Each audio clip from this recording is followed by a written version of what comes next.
Bonjour, le bloc MMM-UN-MMSD a pris hier des engagements. Cette mesure économique, l'Alliance du cœur, a-t-elle les moyens de ses ambitions? L'économie peut-elle se permettre de s'en passer de certaines taxes? Pour nous en parler ce matin, Cham Matoura, candidat du MMM et membre de la commission économique du MMM.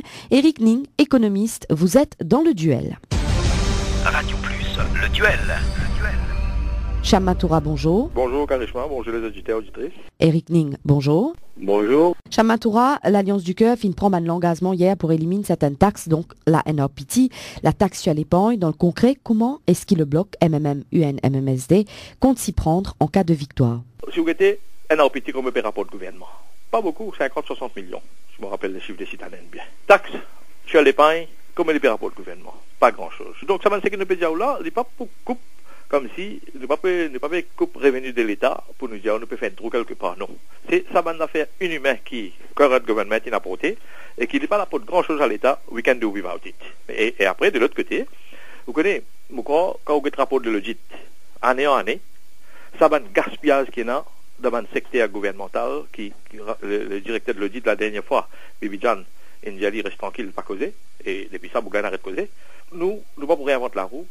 Nous pouvons apporter une efficacité dans le secteur, dans tout le secteur, et nous pouvons apporter ça, contrôle rigoureux, et nous avons beaucoup de saving, et nous avons beaucoup laissé aller au niveau du gouvernement même, cette façon que je peux gérer là, nous pouvons apporter un dynamisme, et ça saving là, dans les mêmes niveaux trop ce chemin, servir l'argent de l'État bien, dans le bon sens.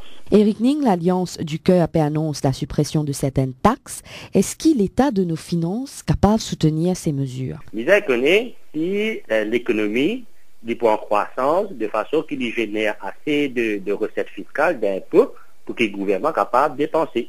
Si on a pour retirer taxes comme un NRPT, comme taxe sur l'intérêt, bien connaît la situation au niveau des finances publiques. En ce qui concerne le NRPT, bien dire que très peu de personnes payent un NRPT. Bien connaît qu'il les autres sources de revenus, le gouvernement pour capable payer un impôt pour capable faire dépenses publiques.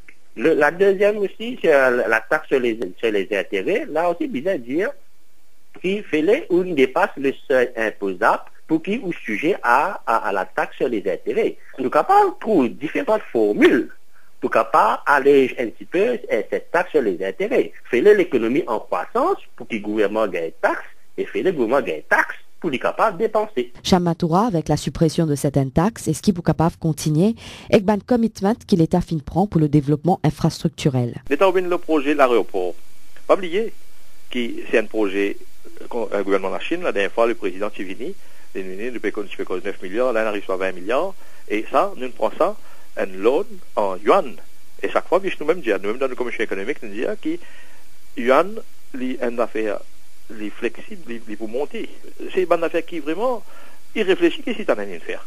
Quand nous pouvons dire comme ça, nous pouvons venir, c'est pas une affaire de développement. Vous connaissez, quand je prends look back, 2000-2005, éléphant blanc, et Ben Tivini, ils ont fait campagne, le temps où il y a IRS, qui nous finit mettre les jalons, nous finit mettre la base, là, on a dit comme ça, qui peut faire apartheid, Maurice peut venir en Sud-Afrique. C'est le temps où il était pilier qui l'économie qui nous rapporte entre 2005 et 2010, c'est une base qui nous était par le gouvernement MMM, à cause même qu'il a des fois le slogan si progrès bien continuer, nous pas si faire ça comme ça, et donc progrès bien continuer, une base qui nous était. Donc, qui n'arrivait, quand on est 2005 à 2010, n'écoute de moi un pilier qui s'est gouvernement créé. Deux piliers. Et moi vous dire moi qui ont créé, si vous ne connaissez pas. Un pilier, c'est Jugadia. Deuxième pilier, c'est l'économie du copain. Eric Ning, gouvernement ramasse pas mal d'argent avec ban taxe. Est-ce qu'il l'abolition, sa ban taxe là pas pour créer un manquement dans les revenus de l'État? Moi, je pense que le gouvernement sortant, il bien gère les finances publiques. Nous avons un déficit budgétaire qui est tout à fait raisonnable dans le contexte d'une crise, à peine 4% du produit intérieur brut. Effectivement, le gouvernement a pas mal d'argent, grâce à la réforme économique, grâce à la croissance économique qui génère des recettes fiscales pour le gouvernement. Mais seulement, le gouvernement aussi, il a beaucoup de commitments en matière d'infrastructures publiques. Et pour arranger la rue, pour arranger le bâtiment, donc tout cela demande des milliards de roupies. C'est un petit l'argent, ça.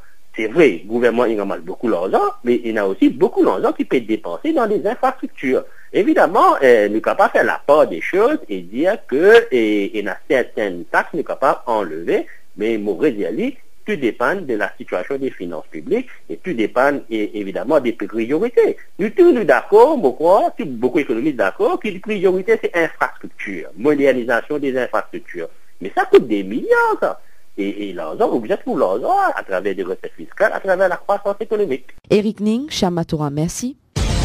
Radio Plus. Radio Plus. Le duel à distance. Le duel.